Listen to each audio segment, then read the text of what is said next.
to record this today.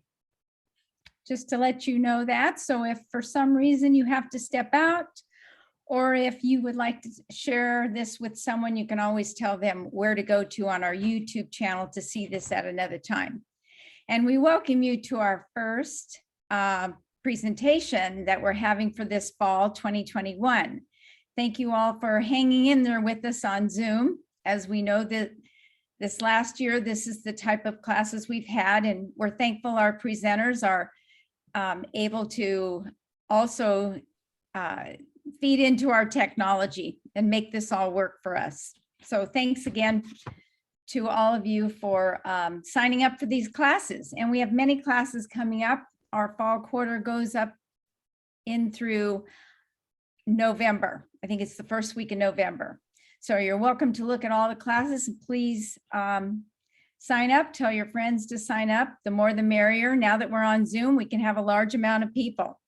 So thank you again for that. As I've said, I'm a volunteer for AARP, and this program that we put together, it makes up a lot of different people put this all together for us. We have a curriculum committee. I happen to be part of that. We put together classes that we hope will be fun and exciting for you. The history of this program starts about 15 years ago, when there were some dedicated volunteers that wanted to create this type of learning program. And this began in Pocatello with a partnership with ISU. And they looked at many different ways to create this program so that it could be affordable, so that it would be a volunteer-based instructors and the governance, all of this to get the community active and involved in learning some new things and some we call it high quality experiences that maybe you wouldn't get elsewhere. So in 2014, AARP of Idaho with ISU and the Treasure Valley, at that time with the YMCA, had formed this partnership.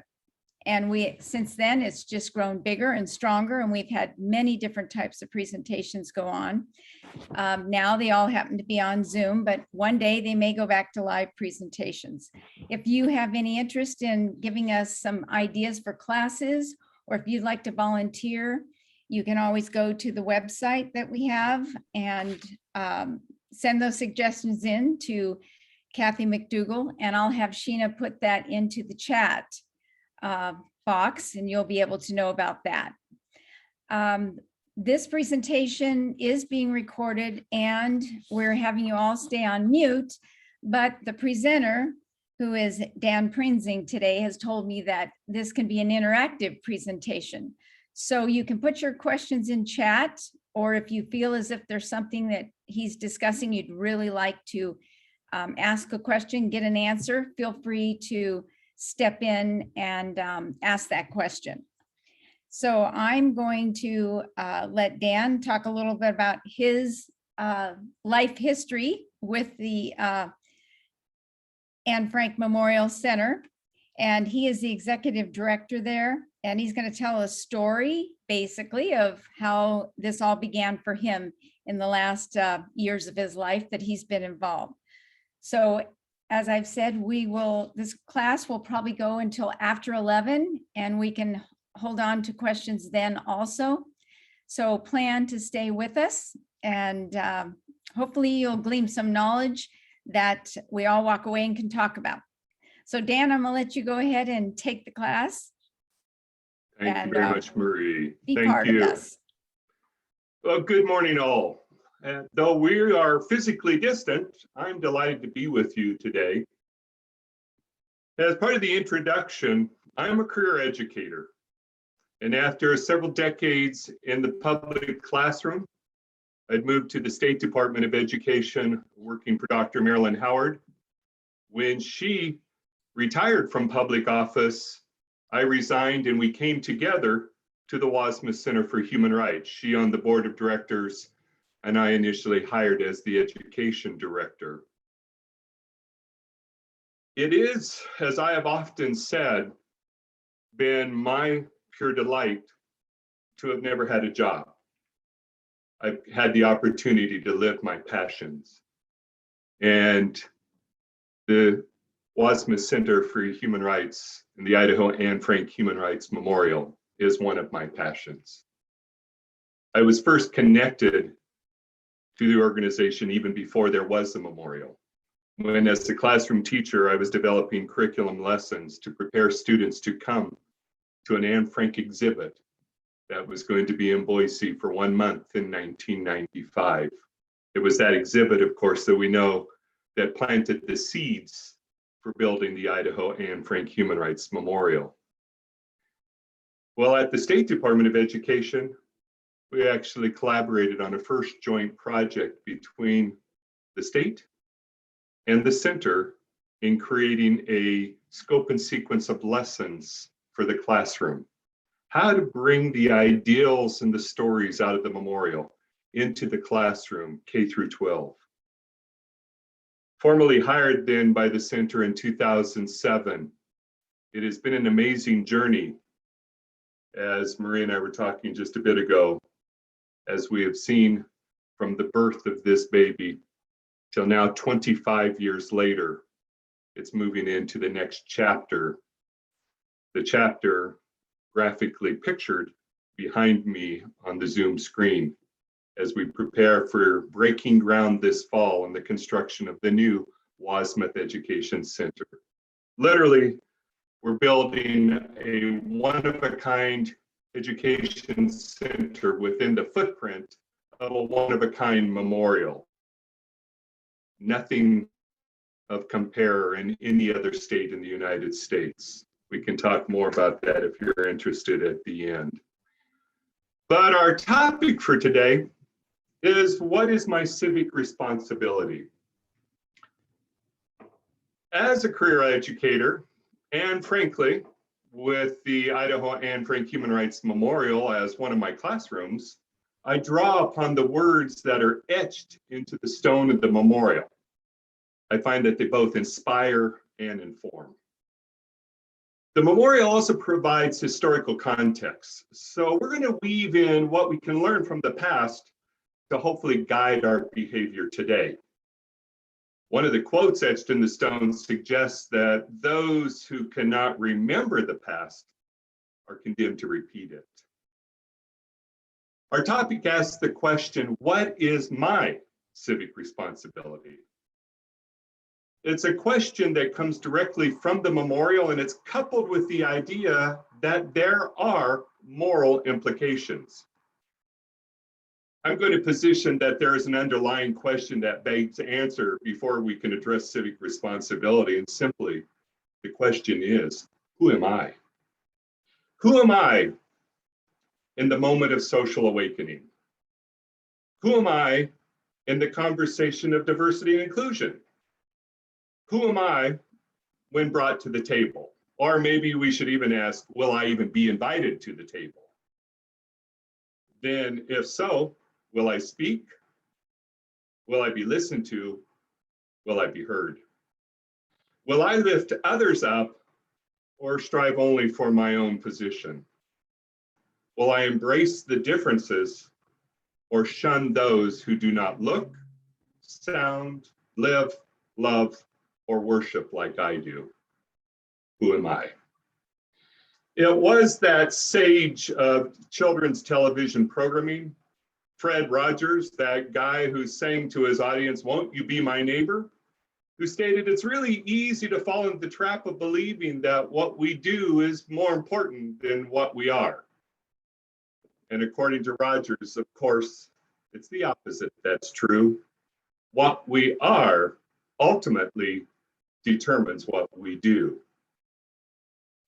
So I'd like to begin our session today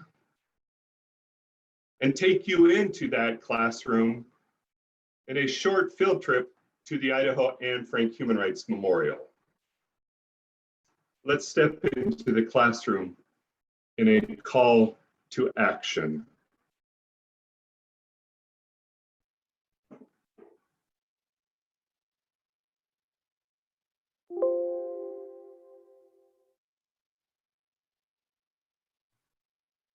He who passively accepts evil is as much involved in it as he who helps perpetrate it. He who accepts evil without protesting against it is really cooperating with it. Martin Luther King Jr.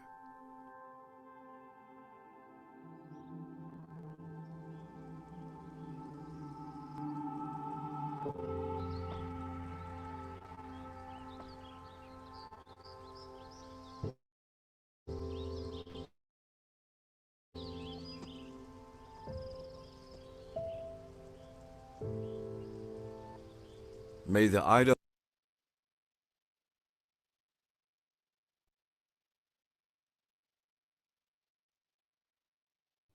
He who passively accepts evil is as much involved in it as he who helps perpetrate it.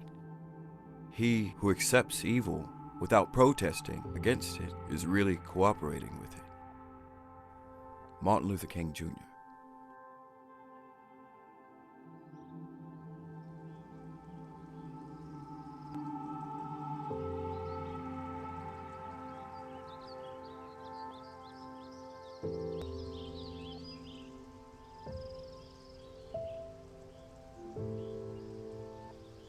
May the Idaho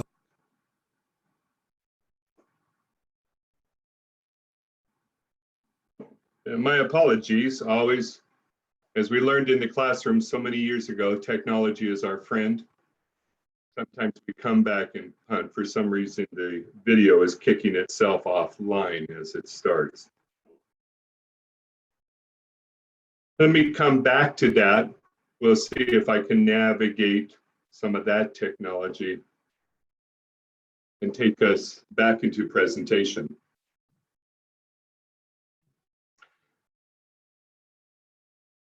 What is my civic responsibility? What are the moral implications of that responsibility? Originally, the word civic was used in civic crown, the Latin corona civica. It referred to a garland of oak leaves awarded to one who saved the life of a fellow citizen in battle. It too was referenced from the Latin civicus, meaning of a citizen, or civis, a townsman. For our purposes of discussion, I like the concept that it was associated with saving the life of another.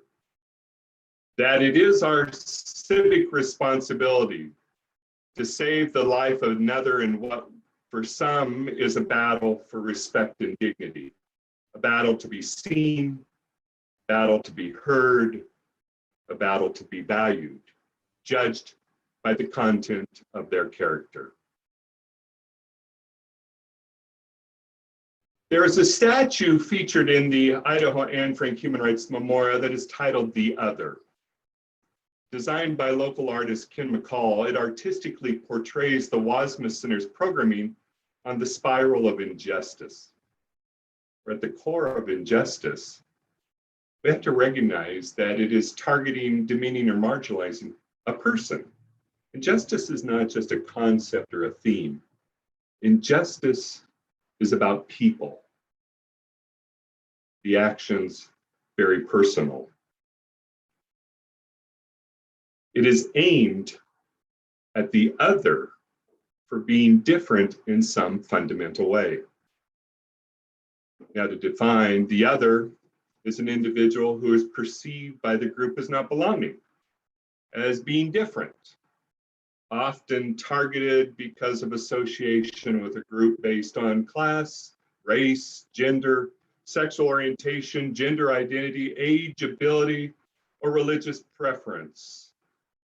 I would dare say any and all of us at a given point could have been deemed the other in a moment, when in some respect we were different from a majority. Any stranger can be the other. Pause for a moment. Have you ever been viewed as the other? Have you ever othered someone else? It goes back to that question, who am I? In the memorial, this sculpture of the other is shackled by injustice, wrapping from neck to ankles. As we reference in our programming, and that's featured on the statue, injustice begins with language. When the words we choose and use become weapons. You know, it's the language of us and them. It is the language of those people. It is the language of propaganda and stereotypes.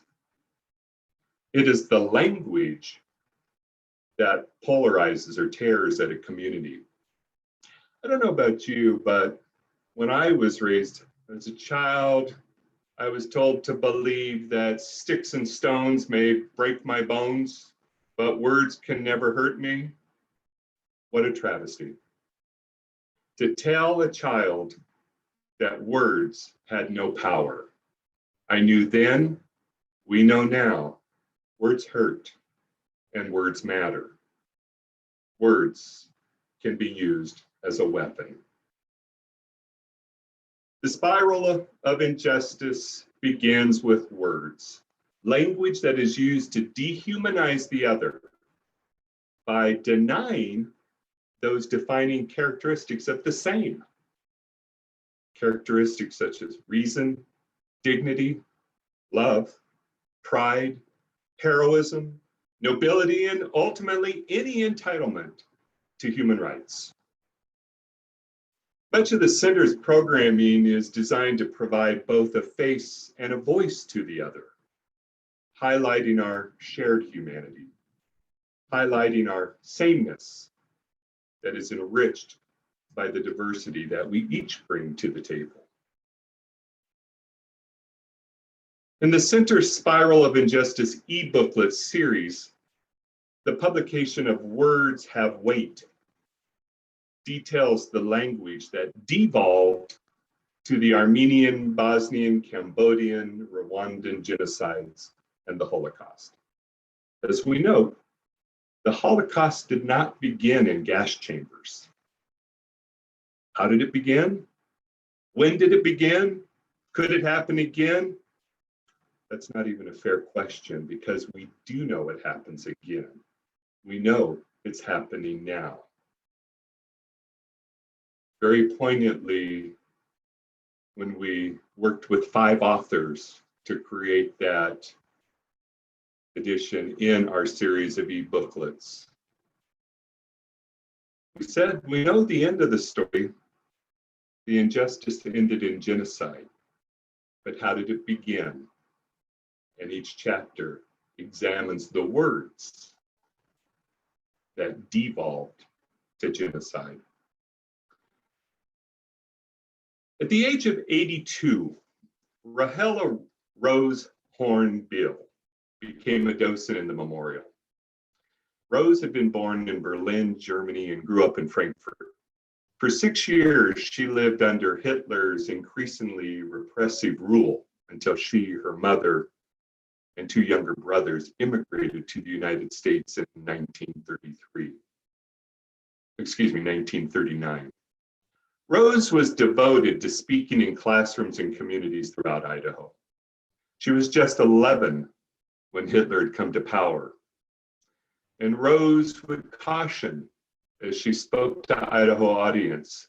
First, they lost their civil rights. Then they lost their human rights. It was always such an interesting distinction.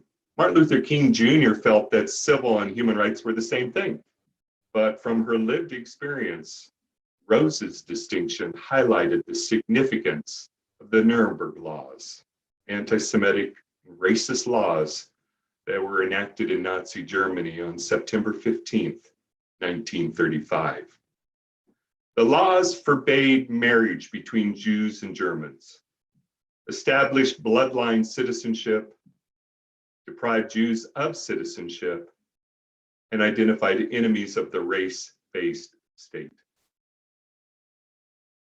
Think about contemporary examples when laws have been used to define what language must be spoken or who can marry.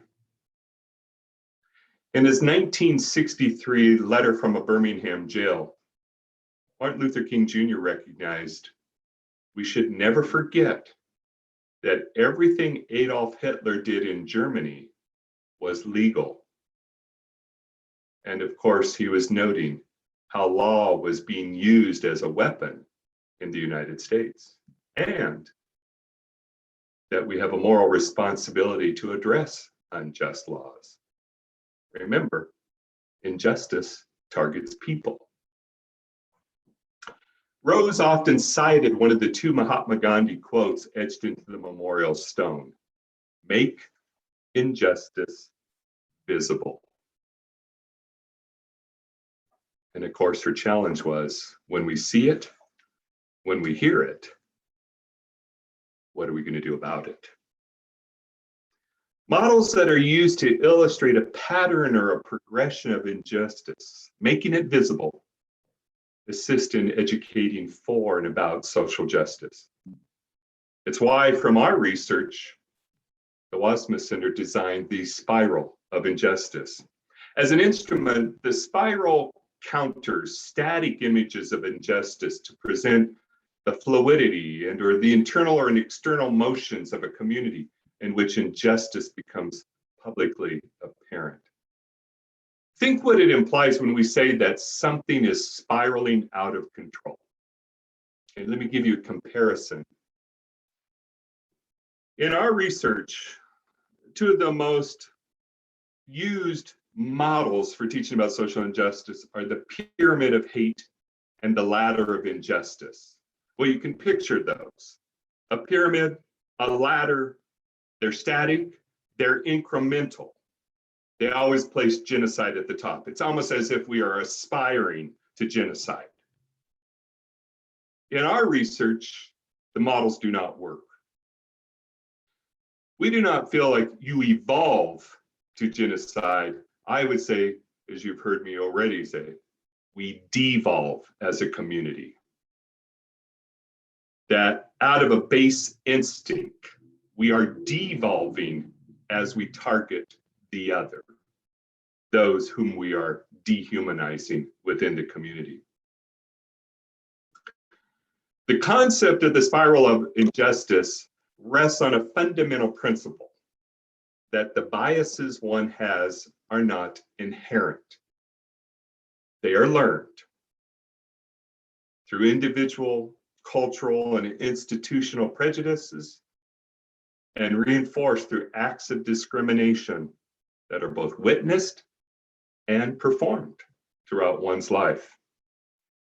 You hear it long enough, you witness it in action, and it becomes subconsciously the norm. Well, one cannot be divorced from his or her social and historical context. It is important to understand that what has been learned can be unlearned over time. Fundamental to understanding and dissecting the devolution of injustice is that each stage acts individually and in concert with others to normalize bias, promote and codify discrimination, and lead to the devolution of the next corresponding stage. Also etched into the memorial stone, Henry David Thoreau suggests that it is never too late to give up our prejudices. Is that part of civic responsibility? To examine that within myself that is willing to do to someone else that I would not want done to me. So often in the center's programming, I come back to the Confucius quote, "What you do not want done to yourself, do not do to others." In its simplicity, it is such a profound statement, not only behavior, but of attitude to others, as you would want them to do to you. We should challenge ourselves. Elizabeth Lesser, the author of Cassandra Speaks, stated, "Sometimes the very evils we want to fight in the world, the broken behaviors we blame on others, are also alive in us and in need of our attention, our understanding, our healing. Sometimes what we long to see changed in the world is an inside job. That's a tough one. While we acknowledge how others have othered, our challenge is to recognize that these examples are truly about us as members of a kindred human community. We're working on the design of a new sculpture that will be placed just outside the entrance to the new Wassmuth Education Center. The sculpture is called Uplifted. It's drawn its inspiration from the Universal Declaration of Human Rights. The sculpture will be a pair of wings, 10 feet tall, and within the wingspan, a mosaic or pattern of words drawn literally from the inspiration of the Universal Declaration of Human Rights. One of those words, community. In the Center's international work, I learned that the word community is defined very differently in languages around the world. For example, we were working in the Hashemite Kingdom of Jordan technology project, taking many of the core concepts and principles that are grounded in the memorial and developed into a technology product for the King's Discovery Schools. These were the technology-based schools. The Arab language has a word for community. It is shahama, and it translates as always ready to help people, neighbors, anybody in need, always ready to be a support for fragile members. We had several projects in Thailand, constitutional monarchy. We were working with monks, how to translate out of Buddhist precepts the ideals of civic participation, civic responsibility, how that could be taught and reinforced, not only in Thai schools, but until we were able to one day get into the country, how they could also be used in Myanmar. Eventually, we were able to step into Myanmar, working with NGOs and educators. The Thai language has a word for community. It is Nam Jai, which literally means water of the heart. When Thai people say that a person has Nam Jai, it means that this person is happy to make sacrifices for friends and extend hospitality to others. Just love the concept. I love the symbolism or the illustration of what the word means, the pouring out of the heart to help someone else. We had a contract where we were working in Latin and South America, funded out of the US government, working in Bolivia, Ecuador, and Venezuela, socialist-leaning countries. How could we work with the students in the education sector, working with educators in human rights and civic education? Well, there, I learned one of the Spanish language words for community is convivencia, and it means how to live together peacefully. Regardless of what differences we have, we can live together. We had an interesting contract for peace and reconciliation, working in Bosnia, Serbia, and Kosovo. I'd often said at the time, the two main problems we were confronting while we were in the Balkans. The first problem, they all hated each other. And the second problem, they all hated each other because theirs was born out of a history of strife. If you're familiar at all with the Balkan Wars and the turmoil, some based in religion, some based in and power based in the division of lands, ethnic identities, and yet our colleagues in Kosovo taught me that their language, the Albanian language, has a word for community, humanitar, devoted to the promotion of human welfare. Opportunity to conduct a training with teachers from Malawi taught me their word for community, Ubuntu. It means when you are on your own, you are as good as an animal of the wild. When there are two of you, you form a community. In our international work, I had formed a community of friends and colleagues around the world. Even now, in just sharing the words that they define for me, I see them, the faces and the voices on our shared journey.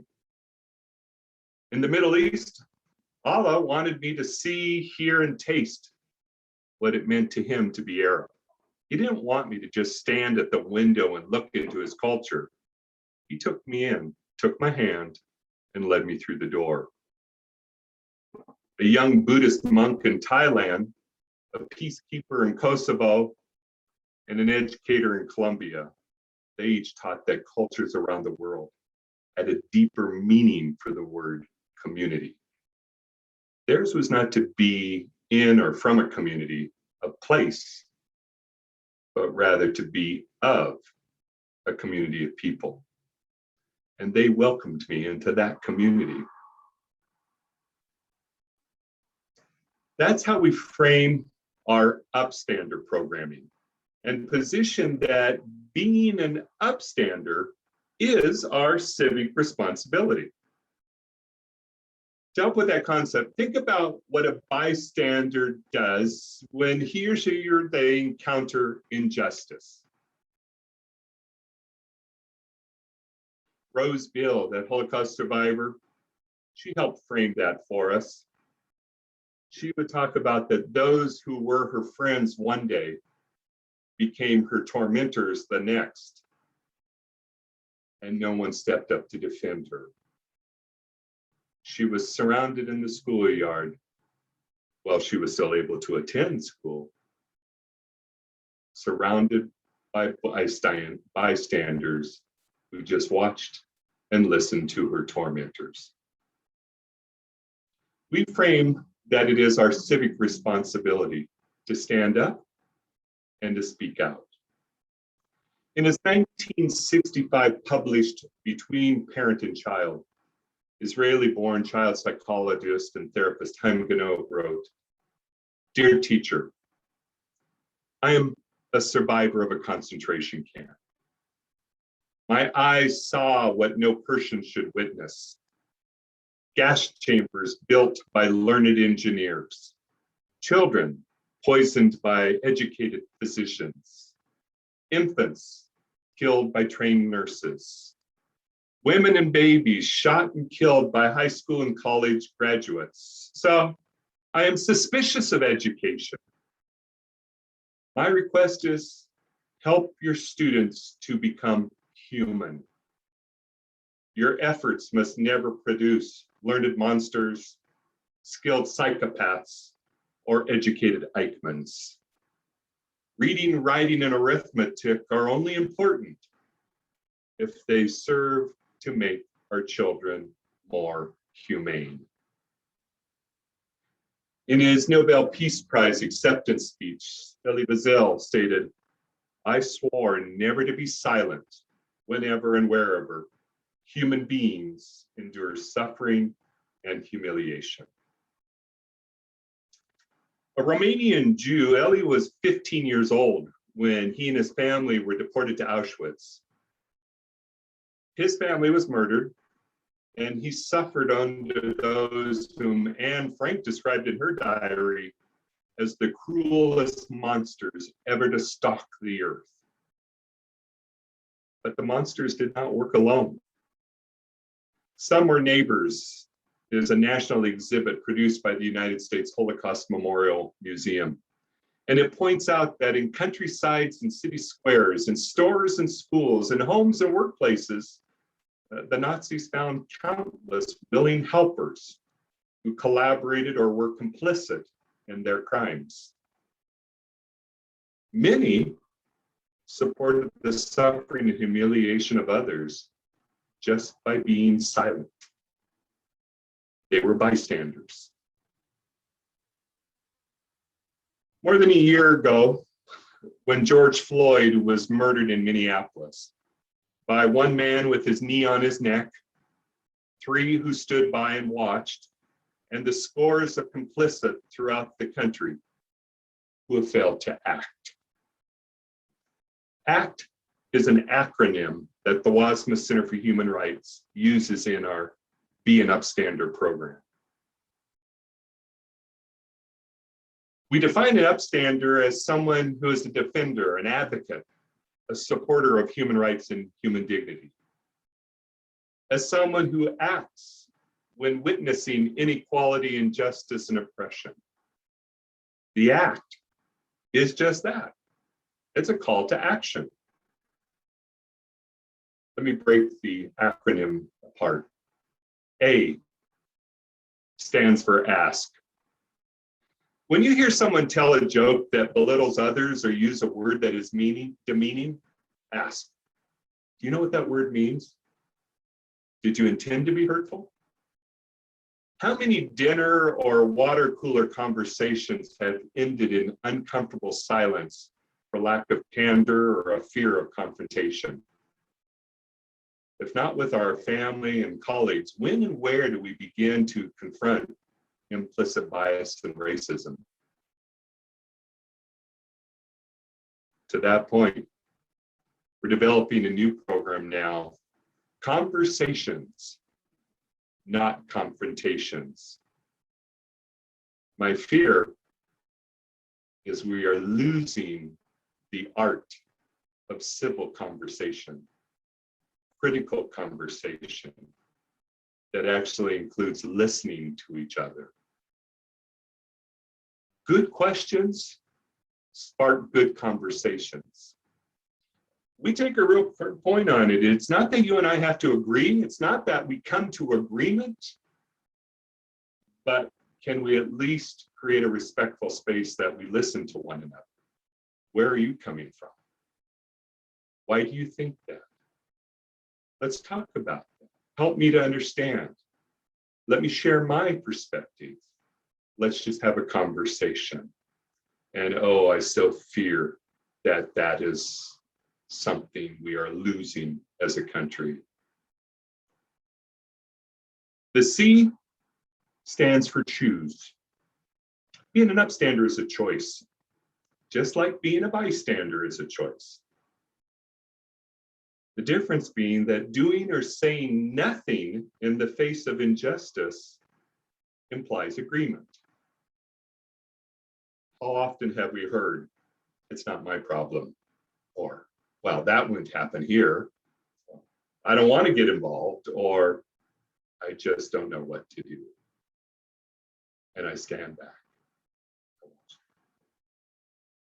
It was such an interesting, in 2018, when we were building the Marilyn Schuler Classroom for Human Rights within the footprint of the memorial, a gentleman was visiting from the East Coast.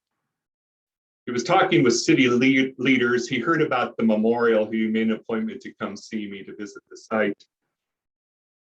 I was able to show him the plans for the addition of the classroom, and he said, I'd like to contribute to that building.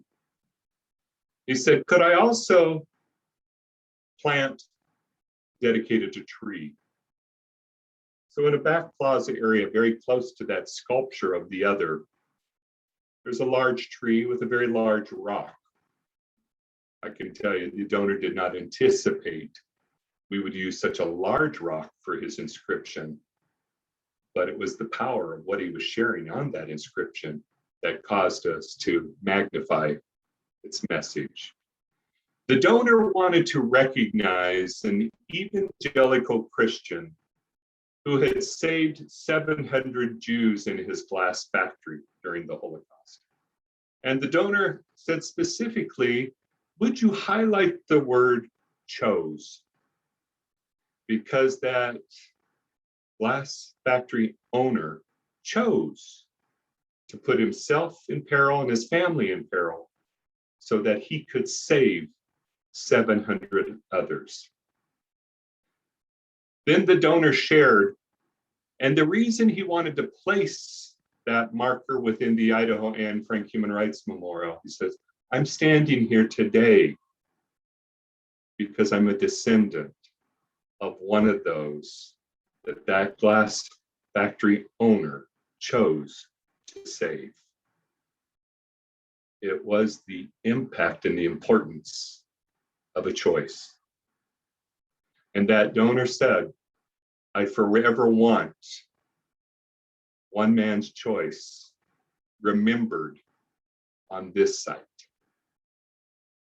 Adding to that story, when we dedicated a particular marker, the tree, that back plaza area next to the classroom, the donor had reached out to family members of that glass factory owner. After the war, they had left Europe. Families split, many moving to Canada, some to South America. And on one weekend in October of 2018, that donor brought family members from around the world to hear about what their great-grandfather had done.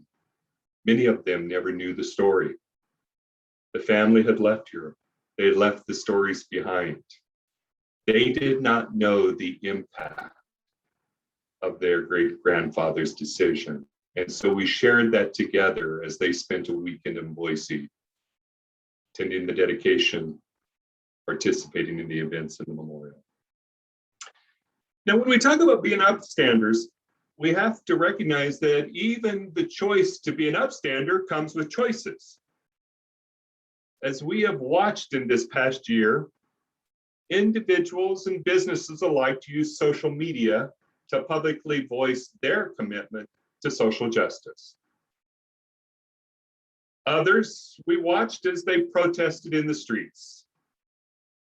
Many were donating to support organizational efforts. Many spent time educating themselves. Many were having very tough conversations at home. I'm of the opinion that as upstanders, you and I don't have to do the same thing. But rather the point is that we each do something. Frankly, I think that many are still in a season trying to determine what their thing is. What is not acceptable is doing nothing. I had a wonderful conversation with a young businessman in town. And he was kind of bemoaning the fact as he was watching what was happening throughout the country. He said, Dan, I'm not doing enough. I'm just not engaged enough. I'm not out there. Whether I should be marching in the streets or I said, I just don't feel like I'm doing enough. And I caused him pause. I said, wait a minute, Jeff. You're raising 4 children. How are you raising them? Those children are our future. A noted human rights advocate once was asked, how do you promote human rights? Her response, start by convincing a friend.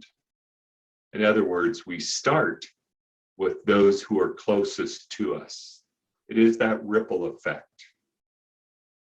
Rippling within our families, within our neighborhoods, within our larger community. How each of us within our own sphere of influence. My greatest fear, we give tours to over 10,000 students a year in the memorial. And my greatest fear would be that they would come and leave thinking, well, I cannot be a Martin Luther King Jr. or a Mahatma Gandhi. And we always caution, no, you are you. And use your sphere of influence to make a difference. Before saving the world, we might need to just save the person next to us. It's our choice as an upstander.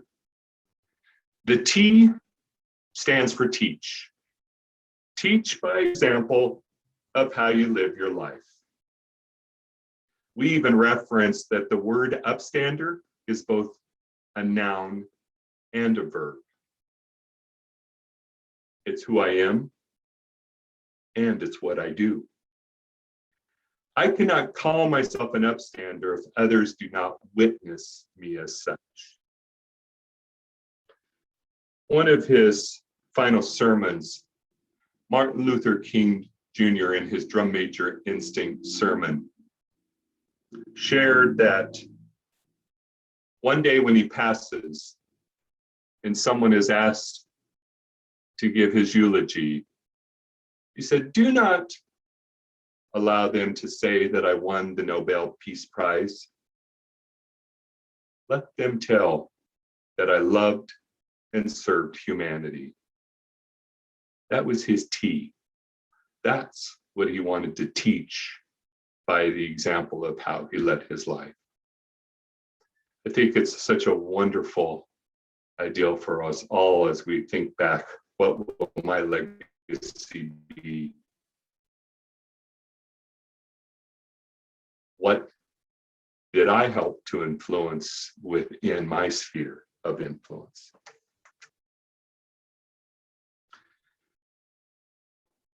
Once again, both Heimgenow and Elie Wiesel shape the same question. What is our civic responsibility? Is it our duty to be upstanders when we hear words that demean or marginalize members of our community? Well, once again, let's not just ask the question, let's start to answer it. That it is our civic responsibility to stand up and speak out when we hear words that intentionally belittle or ridicule another. Rather poignantly, Martin Niemöller did note that. We read from the stone of the memorial, in Germany, they came first for the communists, and I did not speak up because I wasn't a communist. Then they came for the Jews, and I did not speak up because I wasn't a Jew. Then the trade unionists, the Catholics, and as we all know from that famous quote, and then they came for me. When they came, they brought more than just words. For you see, from language, the spiral of injustice devolves to avoidance, discrimination, violence, and elimination. Such was evidenced on November 9th and 10th, 1938, Kristallnacht, the night of broken glass. 82 years ago, when actions were carried out by paramilitary forces and civilians throughout Nazi Germany. The German authorities looked on without intervening. The name Kristallnacht literally comes from the shards of the broken glass that littered the streets after the windows of Jewish-owned stores, buildings, and synagogues were smashed. Language to codify discrimination, the Nuremberg laws, to violence, Kristallnacht. It is the devolution of humanity. Were there warning signs? Are there warning signs today? On June 2nd, 2020, just a week after the murder of George Floyd, Myra Bird wrote the following. If you've ever wondered what you would have done during the Holocaust, you're doing it now. If you've ever wondered what you would have done during the Civil Rights Movement, you're doing it now. If you've ever wondered what you would have done during the first Pride, you're doing it now. If you've ever wondered what you would have done during the Underground Railroad, you're doing it now. If you've ever wondered what you would have done during the KKK's reign, you're doing it now. If you've ever wondered what you would have done during Nat Turner's slave uprising, you're doing it now. If you've ever wondered what you would have done during Japanese internment camps, you're doing it now. If you've ever wondered what you would have done during the days of the Rainbow Coalition, you're doing it now. If you've ever wondered where you would land in history, you're doing it now. I wonder what Martin Niemöller would say today. First, they came for the migrants, the refugees, the Muslims, the LGBTQ community. Who is the other today? Back to where we started, asking the question, who am I? That becomes a fundamental question as employees in companies and nonprofits throughout Idaho are now earning their certification in human rights. Why certification? As we talked with many employees and businesses throughout the Valley, some add certificates to their resume to indicate enhanced knowledge, some to indicate enhanced skills, but the Wassmuth Center's Human Rights Certification Program attests to the values an employee brings to the workforce, the values we each bring to the community. We designed the program when a major employer in town talked about their commitment to diversity and inclusion and the top-down initiatives they were investing in to foster a climate and culture of human rights within their operation. But they posed a significant question back to us. How did the company know if their workforce was actually committed to the ideals? And it's why the certification program we designed is designed for the individual, designed to foster knowledge, reflection, and action in the workplace.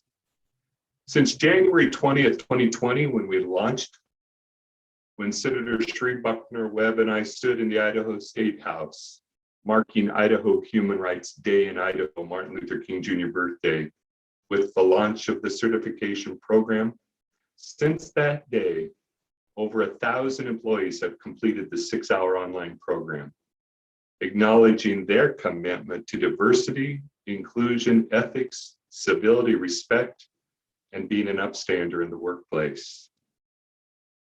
One of our largest companies in the Valley, Cincy, has just now announced any of their 120,000 employees can take the certification program and the company will pay for them to do so.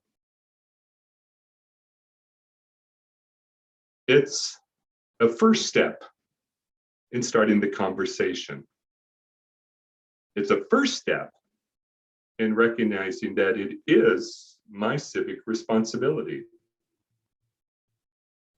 So in closing, I'd like to leave you with one more quote we find in the Idaho Anne Frank Human Rights Memorial. This one by Dr. Seuss from the Lorax. Unless someone like you cares a whole awful lot, nothing is going to get better. It's not. Corona Civica.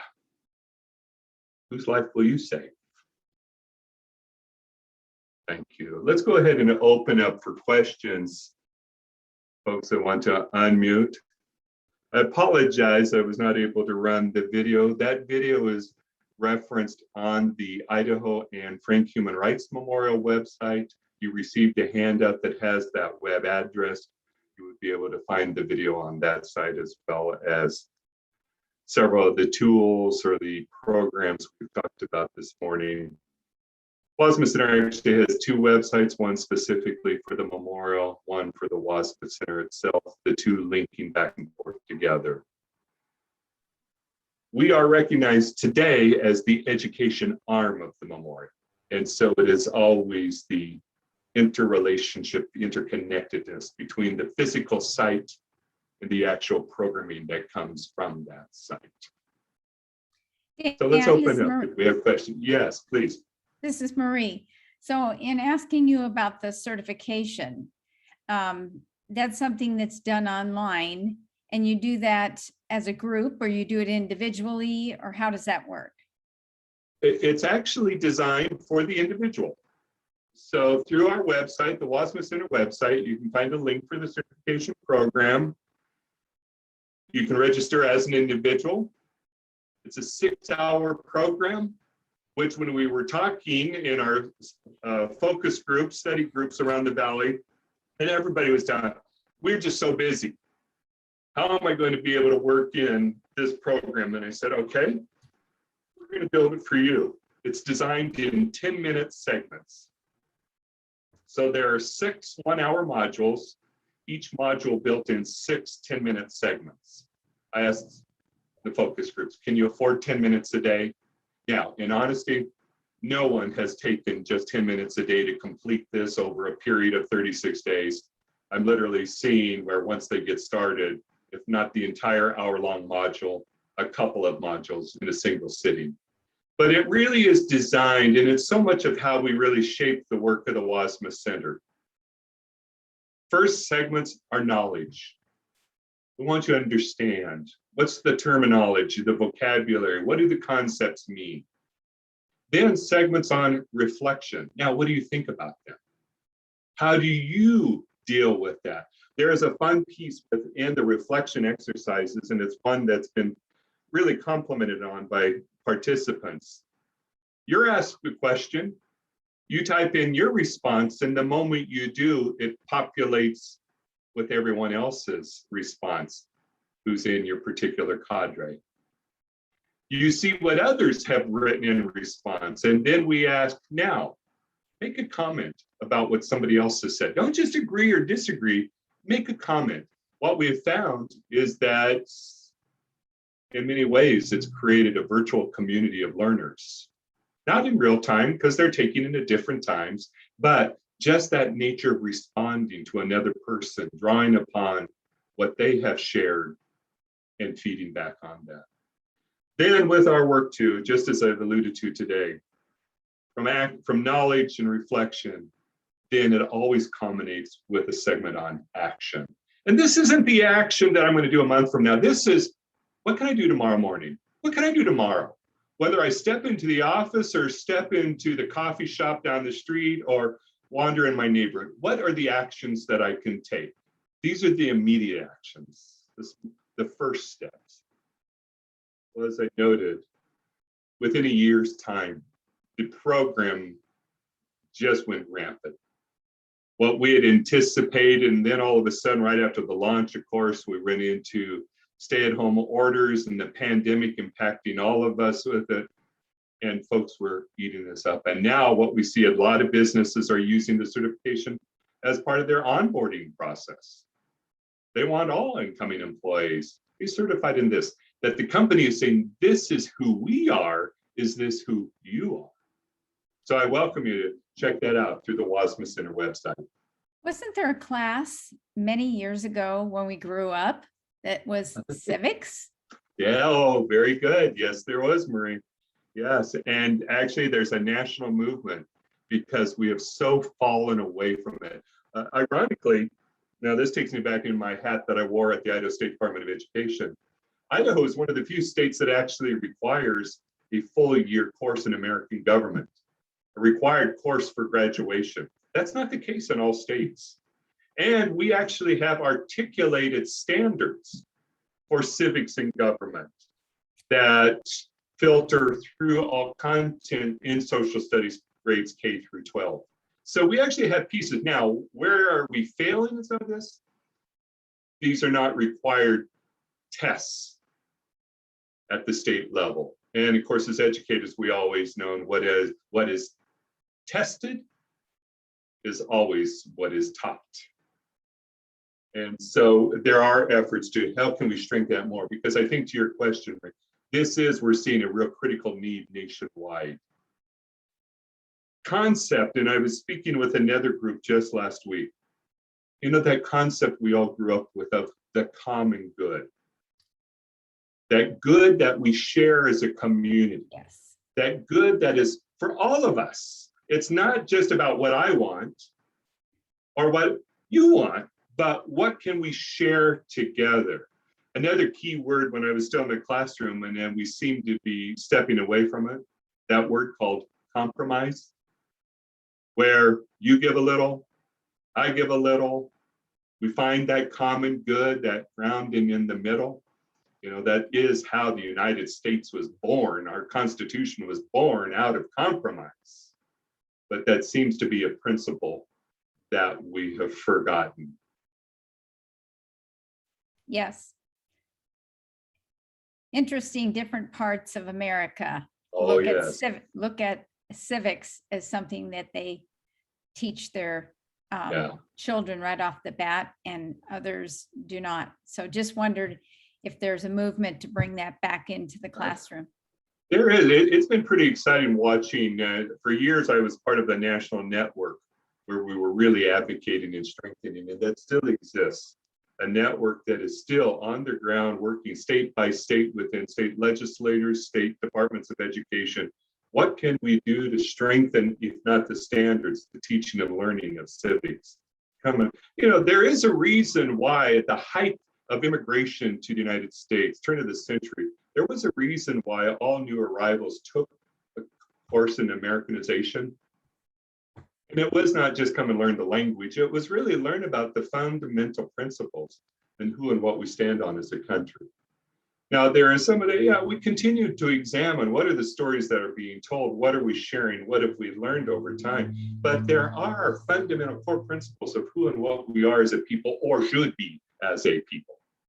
That if we are forming, as it says in the language of the Constitution, a more perfect union, I've always recognized that as a statement of, we're not perfect, but we're trying to be more perfect. We're trying to get better. And being able to pull together. That's why I literally get heartsick at watching the divides that are occurring within the country. Where are the compromises? Where is the conversation? Where is the coming together in the common good? Does anyone have questions for Dan? I don't have any that are in the chat window at this time, but if you'd like to unmute and ask a question or make a statement, whichever might call you, you should do that at this time. That would be great. We can carry a conversation on here for a little bit if anyone's interested. And I just noticed in the chat feature, the statement that Gypsy just shared, reminding us, you know, and Boise, we're a welcoming city. The number of refugees coming, what did the news just tell us today? We're bringing in 400 from Afghanistan, 400 new neighbors, 400 new members of our human family. So how will we step in to embrace and welcome them into the community? I've often said it's great that we call ourselves a welcoming city. Now I hope that those who come feel it, that they see it and that they feel it and that they are welcomed within. Because I moved to Boise in 1964. There's been a lot of growth and change in this valley. But that is the piece that I want to see as we grow, that we continue to wrap our arms around one another.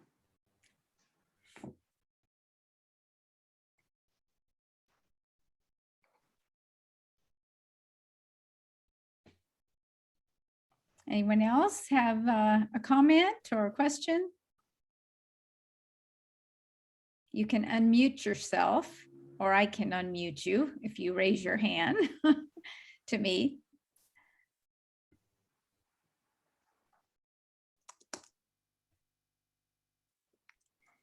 So one quick question from me, Dan, how unique is the memorial and the Center on Human Rights? Very good question with it. So let's put a little context on. So as a starter, neither the city nor the state built the memorial.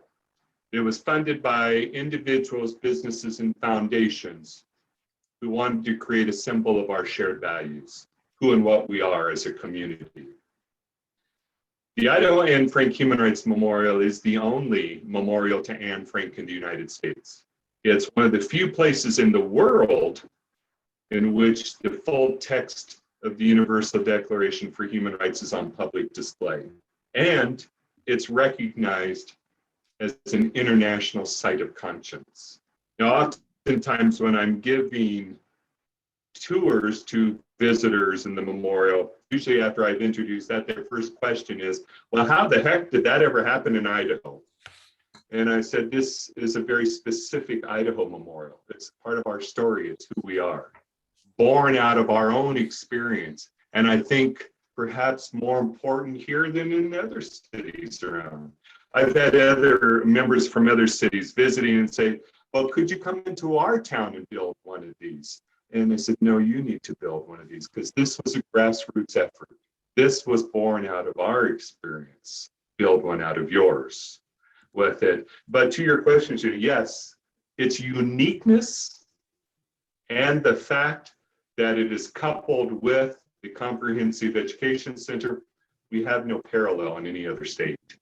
To have the memorial site itself, and then to have the depth of the education programming, no one else has been able. So when we partner or collaborate with other organizations, it's partial partnering. It's not in the full depth of the work.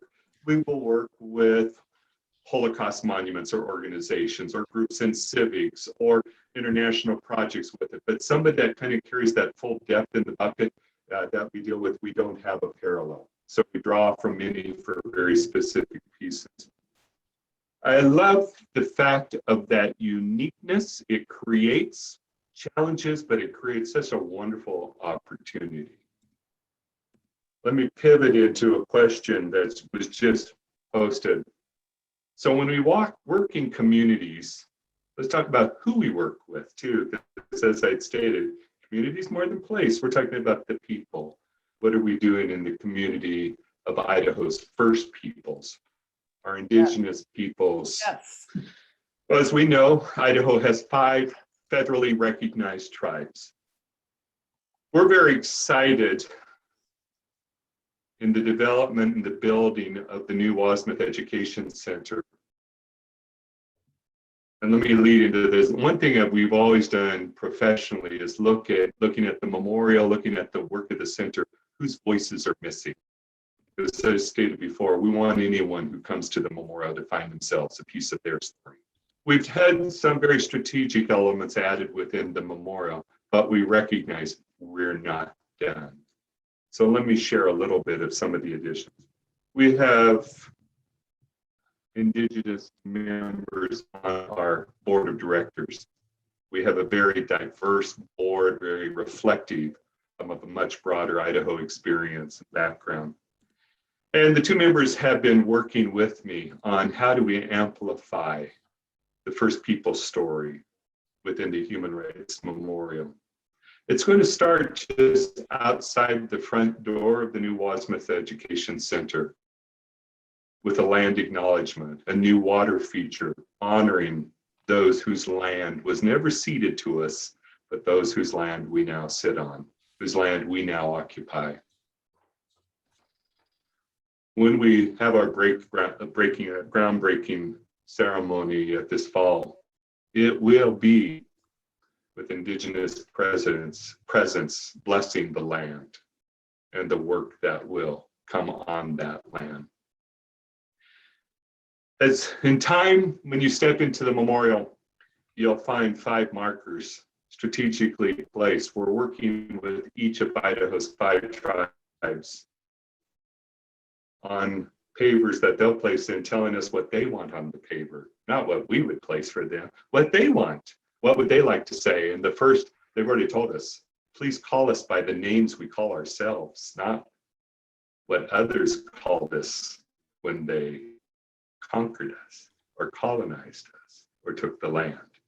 And so as we were even talking with the Nez Perce tribe, sure, the plaque, the paver will recognize the name of who, and we'll put in parentheses the Nez Perce so that visitors know this is who we're talking about. And each of the tribes then developing the quote, the recognition that they want on that paper. I'm trying to work geographically. I'm trying to work in my head within the confines of the memorial. How do we paste these 5 papers to geographically represent their location within the state proximity? So it's just a fun side project. I mentioned about the statue or the sculpture of the other. It details, as I did in presentation, the spiral of injustice.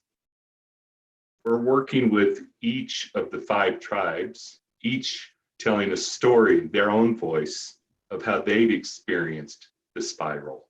One tribe speaking to language, another to avoidance, another to discrimination, another violence, and then another on elimination.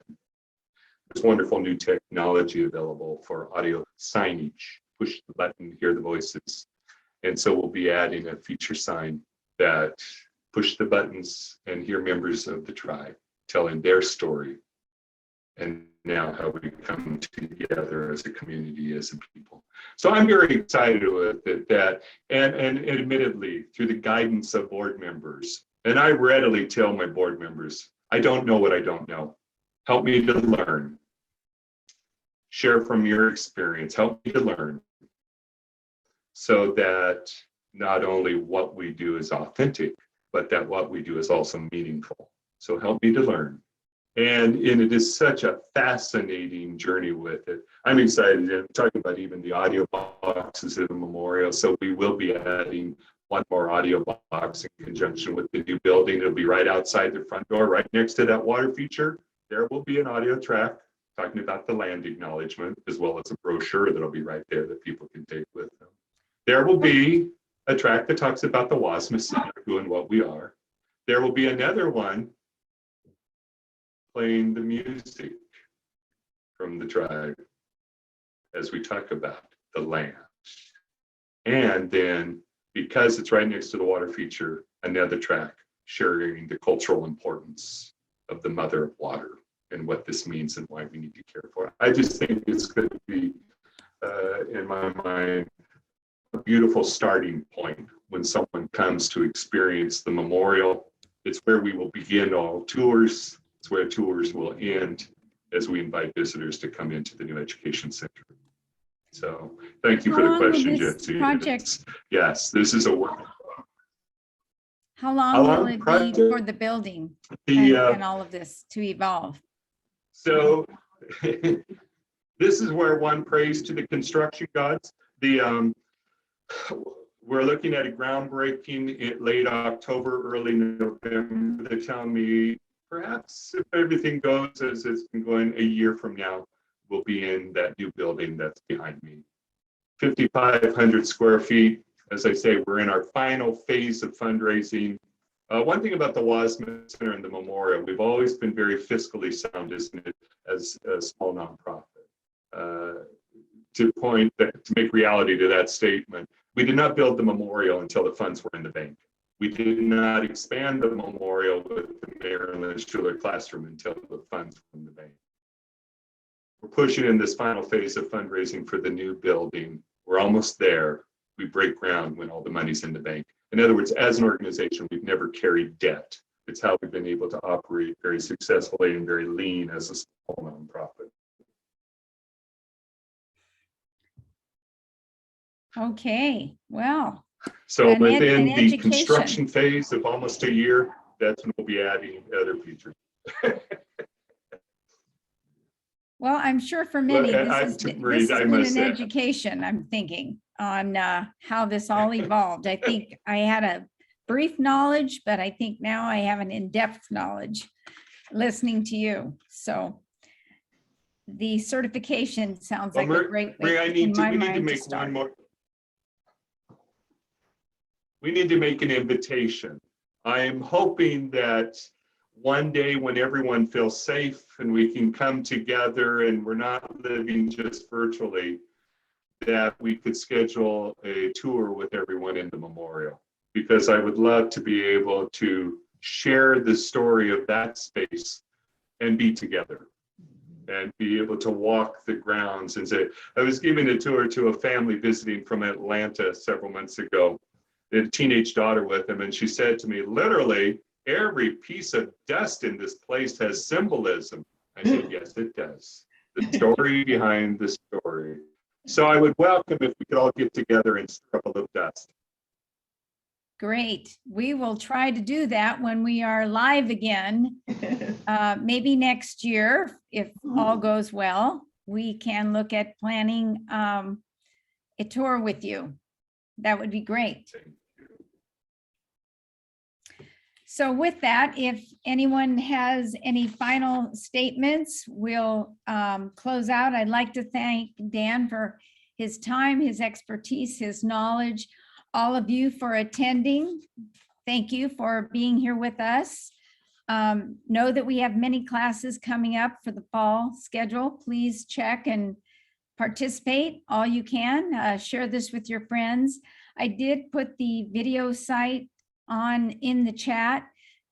Within the day, this will be posted and you'll be able to find this, and you can also share with others.